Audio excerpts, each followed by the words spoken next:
विशाल entertainment world से मैं आपका साथी, आपका मित्र कुणाल पंत।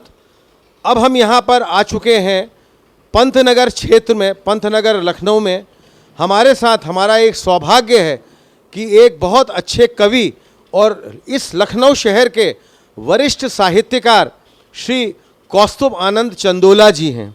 कौस्तुभ आनंद चंदोला जी को अनेकों सम्मान, चाहे वो राज्य स्तर पे हो, प्रदेश स्तर पे हो, चाहे वो भारत निमित्त उनको है, उनको बहुत सारे उनको सम्मान मिले हुए हैं। कई सामाजिक संस्थाओं से भी चंदोला जी जुड़े हुए हैं और सबसे बड़ा जो यहाँ सूबे के मुख्यमंत्री योगी आदित्यनाथ जी भी इनको सम्मान कर चुके हैं, अपना सम्मान।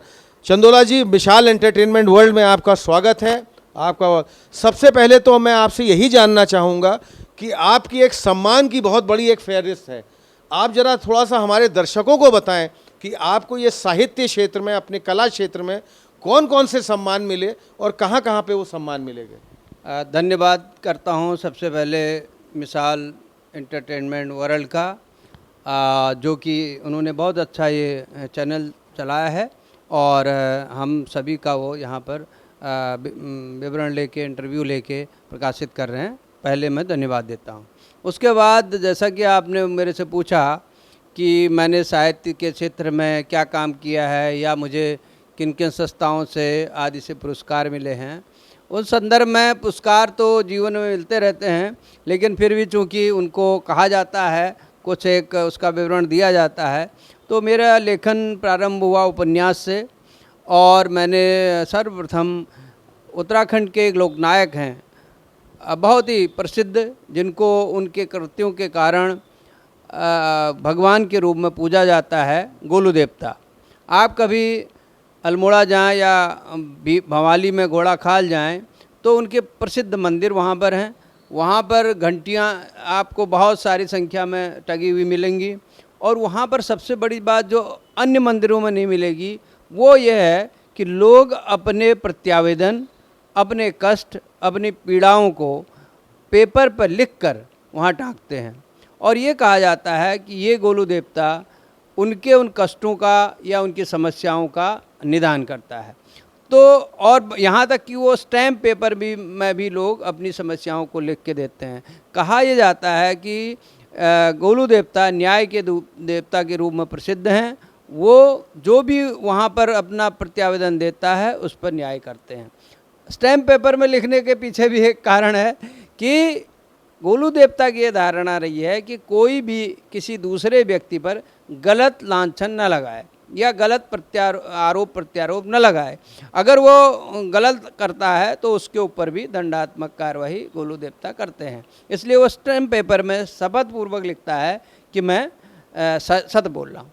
तो ऐसे महान लोकनायक के बारे में मैंने सन्यासी योद्धा नामक पुस्तक लिखी।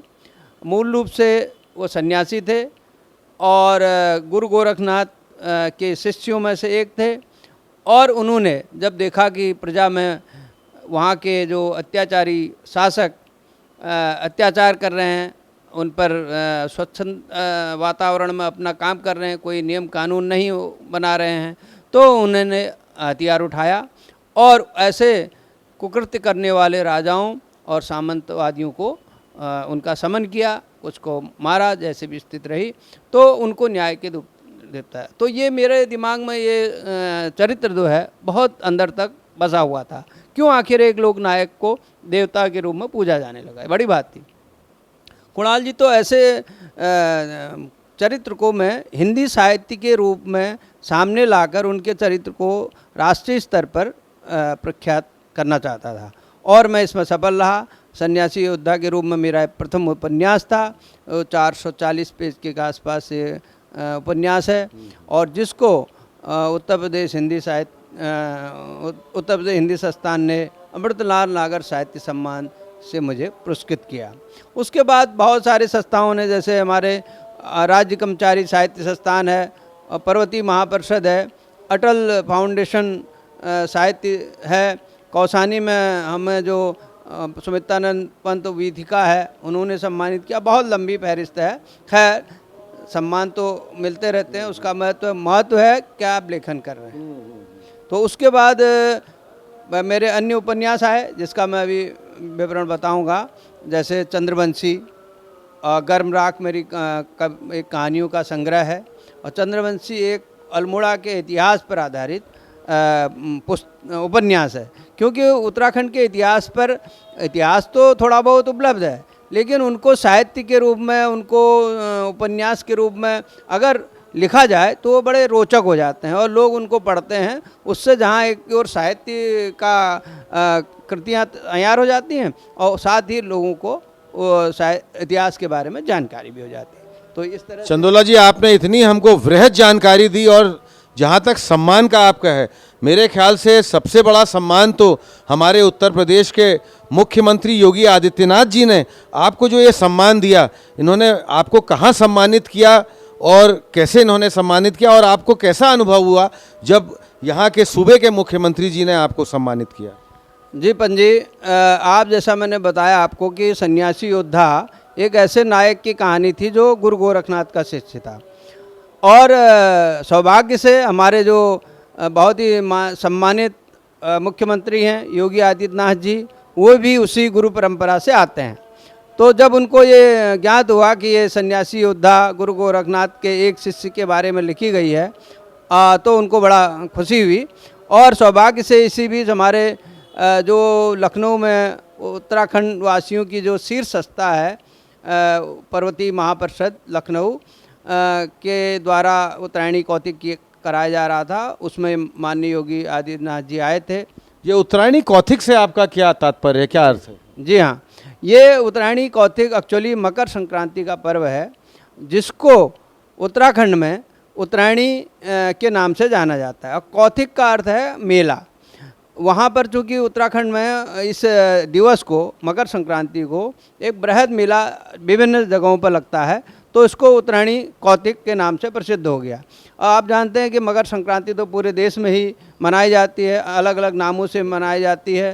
तो उसको लखनऊ की धरती में उत्तराखंड के वासियों ने उत्तरायणी कौतिक के रूप में यहाँ पर करते हैं, और उसमें 10 दिन का मेला भी लगाते हैं। तो उसके उद्घाटन के लिए माननीय मुख्यमंत्री योगी आदित्यनाथ जी पधारे थे, और उनके कर कमलों से मुझे यहाँ पर एक साहित्यिक सम्मान दिया गया, क्योंकि हमारे समाज के एक बहुत बड़े साहित्यकार रहे हैं गोपाल उपाध्याय जी, तो वो भी उनके नाम से ये साहित्यिक सम्मान मेरे को आदरणीय मुख्यमंत्री के कर कमलों से मिला, गोपाल उपाध्याय स्मृति साहित्य सम्मान। तो ये अच्छा क्षण था। और मैंने जब उनको ये बताया कि जो ये मेरा नायक है वो भी गुरु गोरखनाथ की परंपरा से आता है, जिसने उस समय के अत्याचारी राजाओं और सामंतों के खिलाफ हथियार उठाया और वहाँ पर एक शांति स्थापित करके न्याय का राज स्थापित किया। मैंने उनको जब ये कहा, वो तो बड़े खुश हुए, और वो बात सही भी थी कि स्वामी जो हमारे योगी आदित्यनाथ जी हैं, ये भी गोरखनाथ गुरु परंपरा से हैं।